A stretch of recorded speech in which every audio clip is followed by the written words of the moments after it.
Dalam nama Yesus yang percaya Tuhan di tengah kita memberkati kita, katakan bersama. Amin. Amin. Silakan duduk saudara. Shalom. Bagaimana kabarnya? Luar biasa, puji Tuhan ya. Nah, hari ini saya ingin kita semua belajar tentang bagaimana berjalan bersama dengan Tuhan. Amin. Apa sih goal dari kekristenan kita? Bukan waktu kita sakit disembuhkan, bukan waktu kita miskin lalu jadi kaya. Goal dari seorang Kristen ketika engkau menemukan jalan Tuhan yang tepat di hidupmu. Ketika kita berjalan bersama Tuhan, maka disitulah mujizat itu akan Tuhan nyatakan. Tapi kalau kita mencari mujizat terlebih dahulu, maka kemungkinan kita tidak akan menemukan jalan Tuhan. Tapi waktu kita mencari jalan Tuhan, maka kita akan melihat penyertaan Tuhan itu dalam hidup kita. Mari kita buka bersama Keluaran 33, kita akan baca kisah dari Musa ketika meminta penyertaan Tuhan. Ya, Keluaran 33 mulai ayat yang pertama kita baca. Saya baca ayat yang ke-1 saudara ya. Kita bergantian.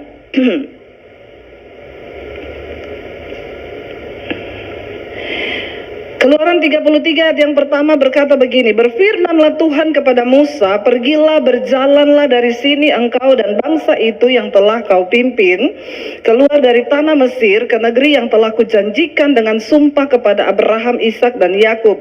Demikian kepada keturunan mula akan kuberikan negeri itu. 2.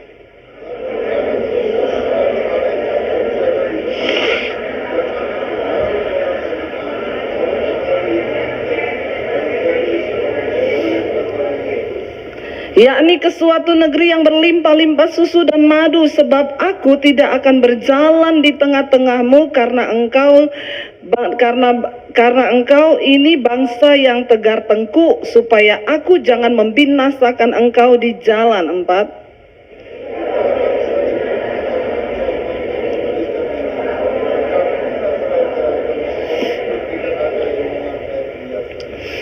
Ya, saudara, ketika Tuhan berbicara kepada Musa, Tuhan bilang engkau harus keluar bawa bangsa ini, tapi aku tidak berjalan bersama dengan engkau. Tapi tenang Musa, aku nggak berjalan bersama engkau, tapi ada malaikatku yang akan aku suruh untuk mengawal engkau dalam setiap perjalananmu, ya.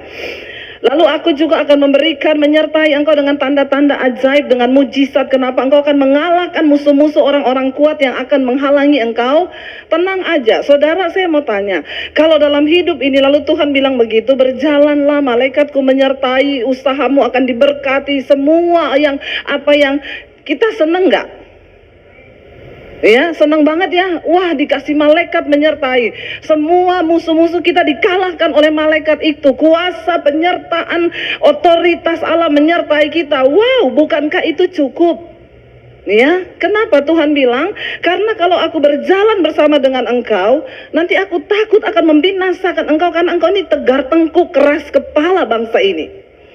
Lalu ketika mereka mendengar ancaman itu, ya, orang Israel mendengar Tuhan berkata seperti itu, berkabunglah mereka dan seorang pun tidak ada yang memakai perhiasan. Ayat yang kelima, berfirmanlah Tuhan kepada Musa, katakanlah kepada orang Israel, kamu ini bangsa yang tegar tengkuk, jika aku berjalan di tengah-tengahmu sesaat pun, tentulah aku akan membinasakan kamu. Oleh sebab itu tanggalkanlah perhiasanmu, maka aku akan melihat apa yang aku akan lakukan kepadamu. Tuhan bilang gini, ya, oke, aku akan pertimbangkan, ya. Karena aku takut kalau aku berjalan dengan engkau sebentar aja, pasti aku akan membinasakan engkau. Kenapa? Engkau itu keras kepala, tegar tengkuk. Lalu mereka merendahkan diri, mereka menanggalkan perhiasan. Perhiasan itu berbicara tentang kebanggaan kita di hidup ini. Mengikut Tuhan, kita nggak bisa membawa apa yang kita banggakan. Ada orang-orang yang membanggakan hartanya, ada orang-orang yang membanggakan kepinterannya, ada orang-orang yang membanggakan karunianya. Saudara, percayalah, semua itu nggak ada artinya tanpa penyertaan Tuhan. Amin. Kepintaran kita, harta kita, semua yang kita miliki, kebanggaan kita tidak akan pernah ada artinya. Makanya Tuhan bilang, tanggalkan semua perhiasan, tanggalkan. Lalu aku akan berpikir apa yang akan harus aku lakukan bersama dengan engkau, ya. Coba saudara baca ayat yang berikutnya, ayat yang ke-6. Demikianlah apa? Orang Israel tidak memakai perhiasan lagi sejak di gunung Horeb. Ayat 7, sesudah itu Musa mengambil kemah dan membentangkannya di luar perkemahan, jauh dari perkemahan, dan menamainya kemah pertemuan. Setiap orang yang mencari Tuhan, keluarlah ia pergi ke kemah pertemuan yang di luar perkemahan. Apabila Musa pergi keluar ke kemah itu, bangunlah seluruh bangsa itu dan berdirilah mereka masing-masing di pintu kemahnya, dan mereka mengikuti Musa dan matanya sampai ia masuk ke dalam kemah. 9, saudara baca.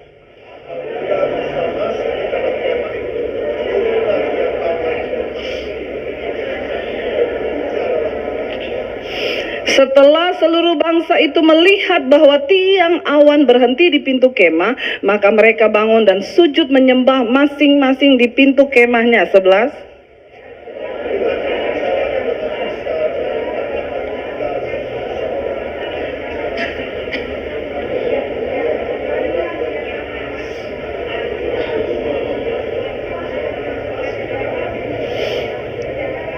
Lalu berkatalah Musa kepada Tuhan, memang engkau berfirman kepadaku, suruhlah bangsa ini berangkat.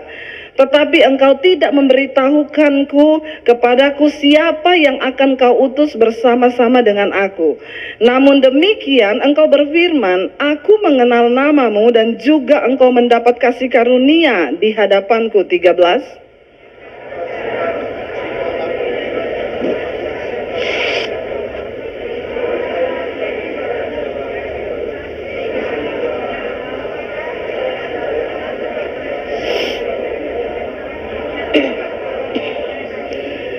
Saudara, Musa berkata begini, Tuhan engkau telah berfirman kepadaku bahwa engkau itu memberikan perkenananmu kepadaku dan engkau menyertai aku, ya.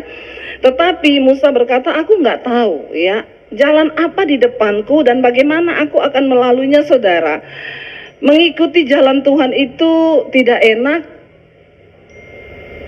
sangat-sangat nggak enak buat daging kita, dan memang selalu bertentangan dengan keinginan kita. Tapi kalau itu jalan Tuhan, itu yang terbaik, saudara.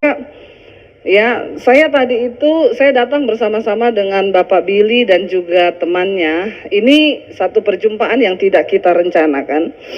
Jadi beberapa waktu yang lalu Pak Billy ini kan dia dari Jakarta, lalu dia pergi ke Bojonegoro, saudara. Ya, sampai di sana. Ya, dia ini sebagai dia seorang penyanyi rohani tadinya di Jakarta, ya. Kemarin baru bikin album dengan Pinkan Mambo, ya. Lalu dia pergi ke temannya di Bojonegoro. Sampai di sana, saudara, mereka tadinya cuma bikin persekutuan biasa, ya Pak, di rumah. Jadi dia sama temannya bikin PD biasa di rumah selama dia ada di sana. Tiba-tiba, saudara, Tuhan itu menambah-nambahkan jumlah mereka.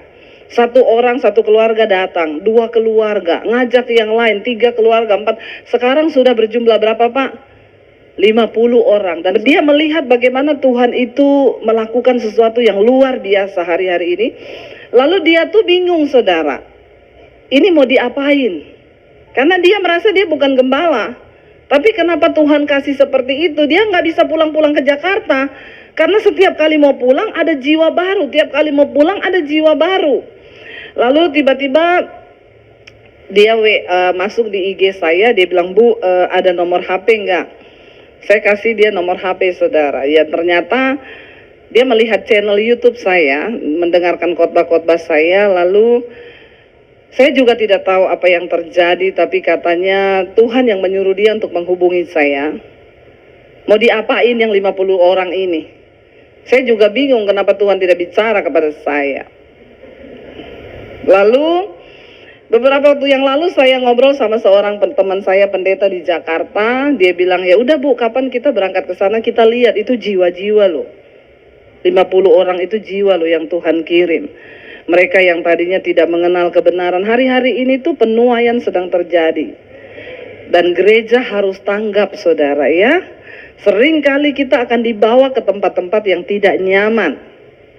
Tetapi ketika kita bisa mengenal hati Tuhan, maka kita harus mulai melangkah. Musa bilang, saya nggak tahu apa yang harus saya lakukan.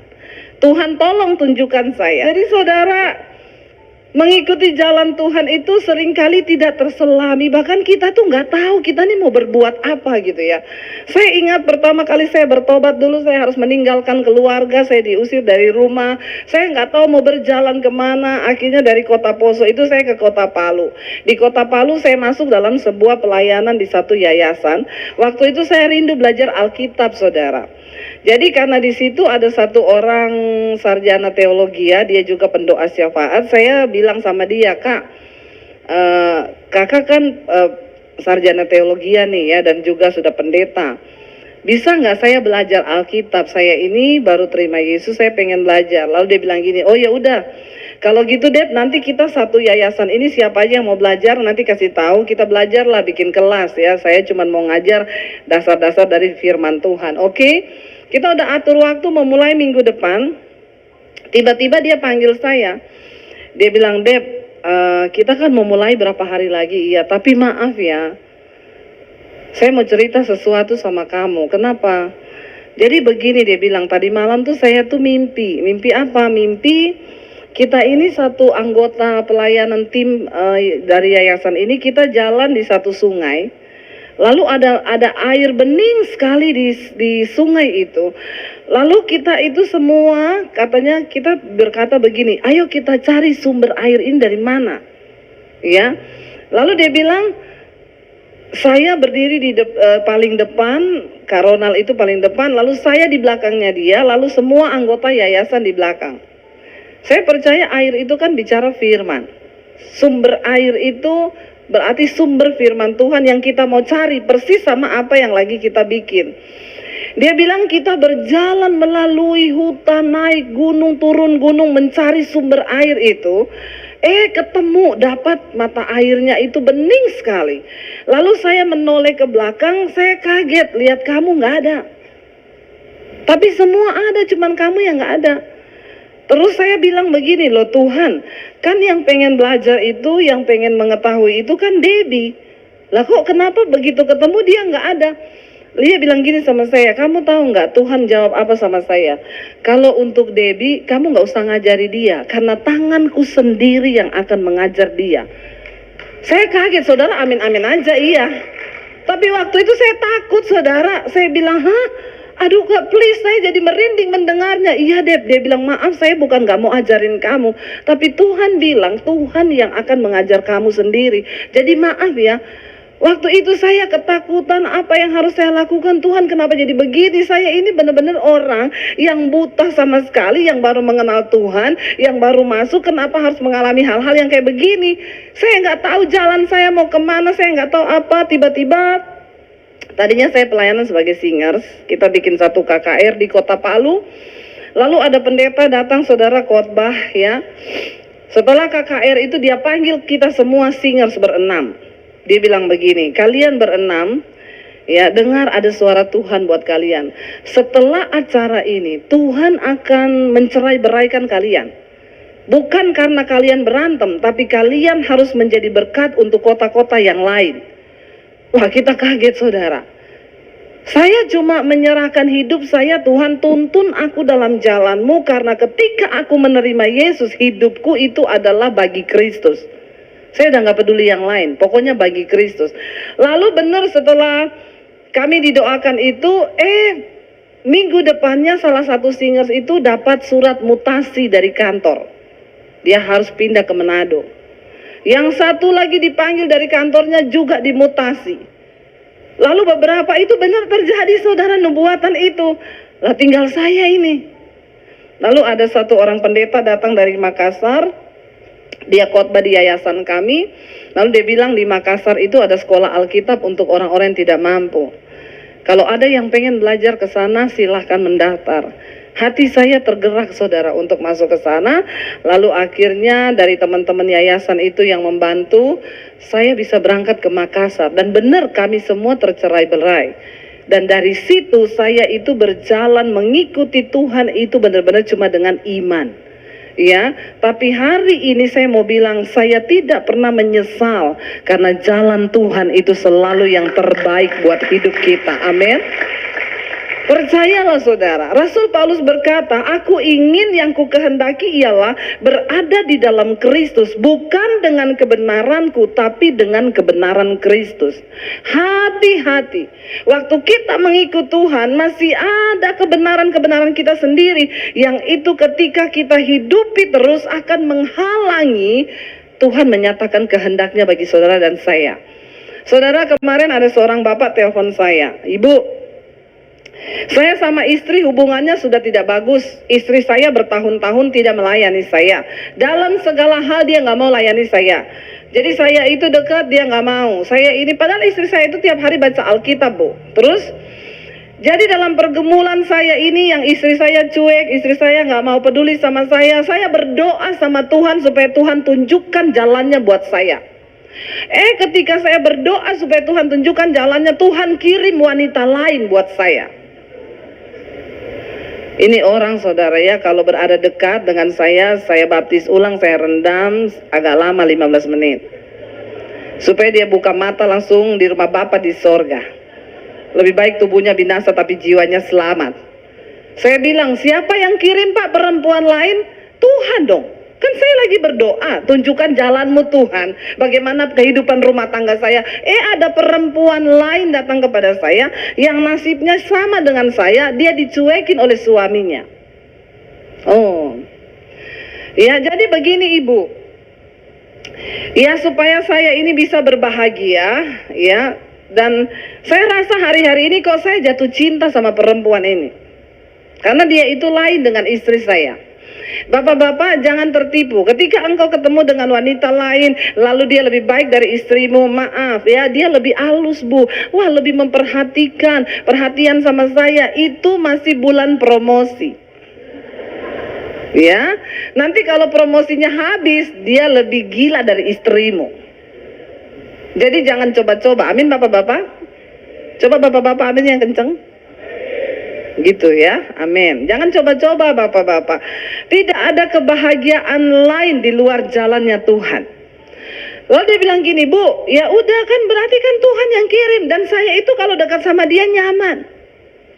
Ya saya kalau dekat sama dia itu beda kalau saya dekat sama istri saya. Ini orang model begini saudara ya. Ya iyalah, ini kan kamu baru kenal masih berbunga-bunga. Beda lah ketemu sama istri yang udah tiap hari dilihat. Lalu saya bilang, Pak nggak bisa, yang ketemukan Bapak sama perempuan itu bukan Tuhan, tapi setan. Terus dia bilang gini, ini Ibu Pendeta sadis sekali. Memang saya sadis dalam hal kebenaran. Saya tidak main-main ya Pak, itu setan yang kirim, Bapak harus jauhi. Dia bilang gini, tapi kan Bu di Alkitab Daud boleh punya istri banyak. Salomo istrinya banyak. Ya saya yakin juga Tuhan itu mengerti lah gitu ya. Jadi kalau saya ada istri banyak, ya Tuhan pasti juga memahami keadaan saya. Saya balas dia, Pak, Bapak ini cari kebenaran atau bikin pembenaran? Ya, loh bukan begitu. Saudara ini orang, saya bilang, aduh ya konseling sekarang itu, saya lebih seneng konseling orang yang bukan Kristen. Saudara tahu orang yang bukan Kristen kalau konseling? Ibu, saya nonton channel Ibu di YouTube. Ibu, saya pengen tahu jalan kebenaran, Bu. Saya pengen hidup dalam jalan kebenaran. Itu orang bukan Kristen. Kalau orang Kristen, halo Bu, iya saya nonton khotbah Ibu. Bu, saya mau tanya, orang Kristen boleh cerai? Itu orang Kristen. Kalau konseling, oh nggak boleh bercerai, apapun alasannya, iya. Kok Ahok boleh? Saya bilang, kamu mau jadi seperti Yesus atau mau jadi seperti Ahok? Ya, hati-hati ya saudara. Kita harus berada dalam Kristus, bukan dengan kebenaranku, tapi kebenaran Kristus.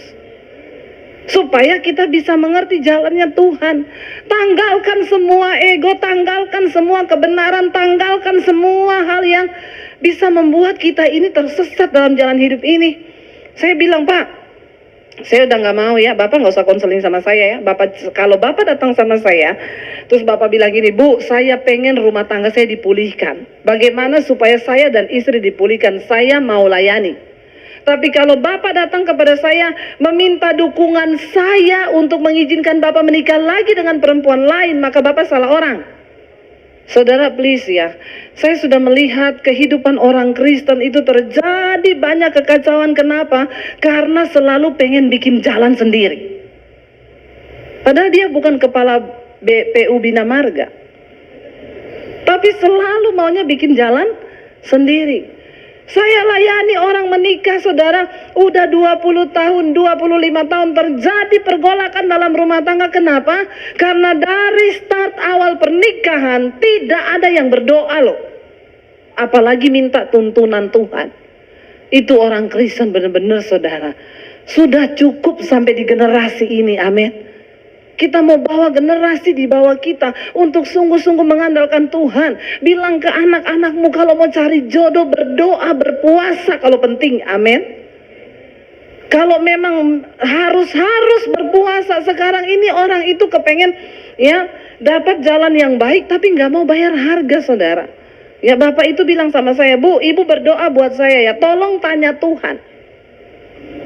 Tolong Ibu tanya sama Tuhan, jalan Tuhan yang terbaik buat hidup saya itu apa? Saya bilang, Bapak pikir saya dukun? Tanya sama dukun aja sana. Ya, lo kan Ibu hamba Tuhan, Ibu yang bisa tanyain, Pak. Tidak ada satupun pendeta hebat yang bisa kasih tahu jalan Tuhan untukmu itu apa, selain Bapak sendiri dengan Tuhan. Kenapa? Karena kekristenan itu bicara tentang hubungan, dan hubungan pribadi kita tidak bisa diwakilkan oleh siapapun juga. Amin. Hanya kita dengan Tuhanlah yang harus membangun hubungan itu supaya kita bisa tahu Tuhan itu jalannya apa. Saudara, Musa berkata begini. Kita kembali ke firman Tuhan. Ayat 13, maka sekarang jika aku kiranya mendapat kasih karunia di hadapanmu, beritahukanlah kiranya jalanmu kepadaku sehingga aku mengenal engkau, supaya aku tetap mendapat kasih karunia di hadapanmu. Ingatlah bahwa bangsa ini umatmu, Tuhan. Musa nggak mau hanya malaikat yang menyertai dia. Maaf Tuhan, aku bukan butuh malaikatmu, aku bukan butuh mujizat engkau beri kemenangan-kemenangan, tetapi aku butuh pribadimu. Aku mau engkau yang menyertai umatmu. Aku mau tanganmu sendiri, kata Musa. Coba kita baca ayat yang ke-14, 1, 2, 3. Lalu ia berfirman,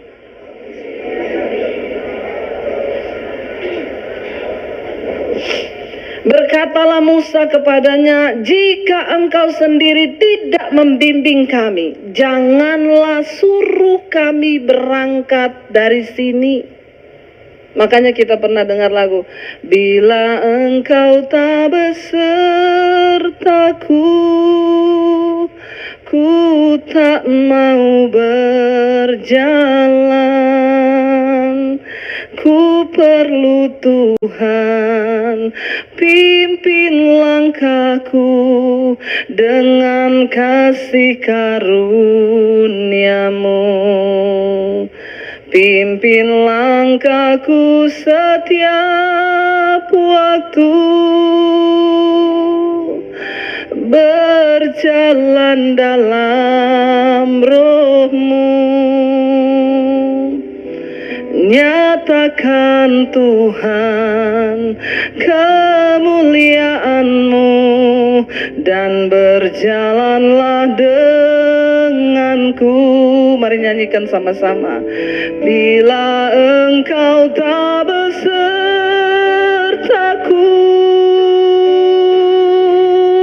ku tak mau berjalan. Ku perlu Tuhan, pimpin langkahku dengan kasih karuniamu. Pimpin langkahku setiap waktu,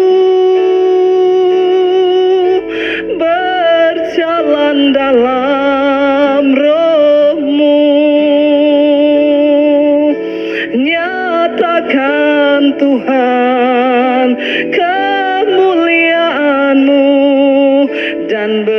berjalanlah denganku. Lebih lagi saudara bilang, bila engkau tak besertaku,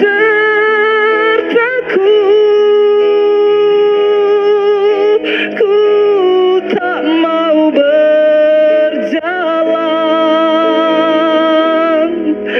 Ku perlu Tuhan, pimpin langkahku dengan kasih karuniamu. Pimpin langkahku setiap waktu,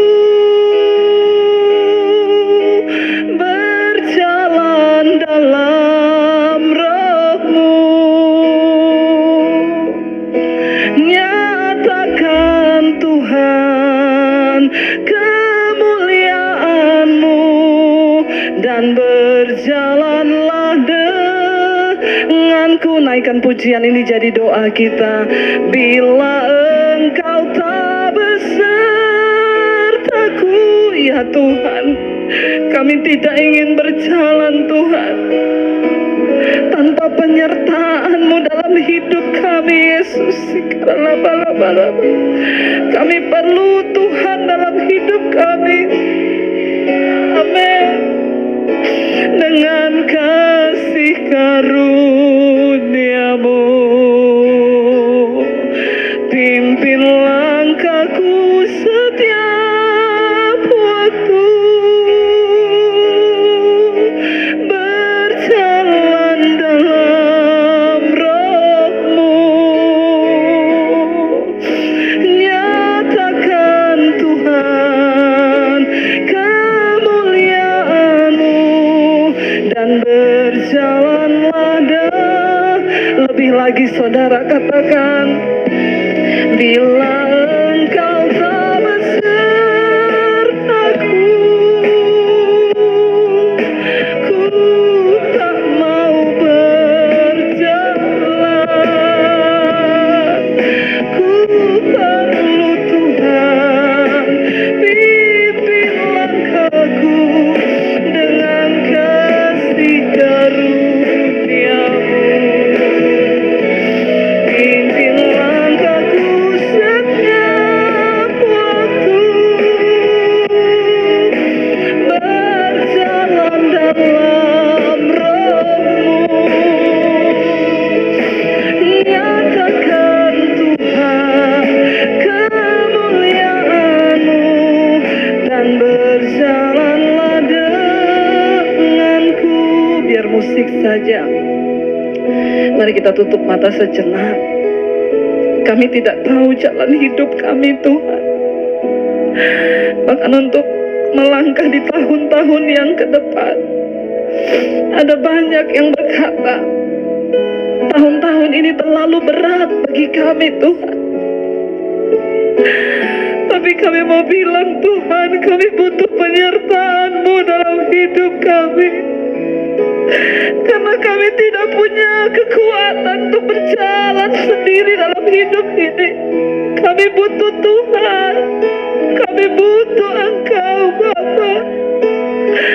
Pegang tangan kami, Tuhan. Pegang tangan kami. Kami tidak bisa berjalan tanpa Engkau. Bahkan memasuki tahun yang baru, Tuhan, kami butuh penyertaan Tuhan dalam hidup kami. Ada begitu banyak yang akan terjadi di dunia ini. Namun orang yang mengandalkan Tuhan, yang memegang tangan Tuhan, akan melihat ada banyak perkara yang luar biasa yang Tuhan bisa kerjakan dalam hidup kami.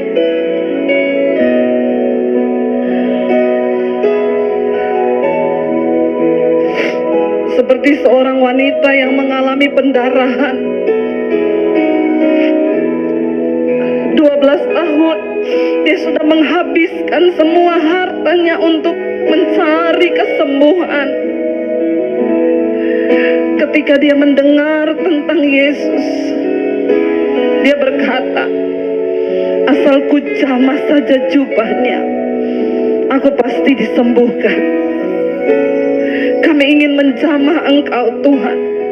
Kami ingin lebih dekat lagi dengan Tuhan, berada lebih dekat sehingga kami bisa menjamah Engkau Tuhan. Jangan biarkan kami terjebak dalam rutinitas kekristenan kami hari-hari ini. Kami tidak ingin terjebak Tuhan. Kami mau mengenal Engkau lebih dalam lagi. Kami mau punya hubungan yang intim bersama dengan Engkau Tuhan. Ya Allah, ya Allah. Kami butuh Tuhan lebih lagi.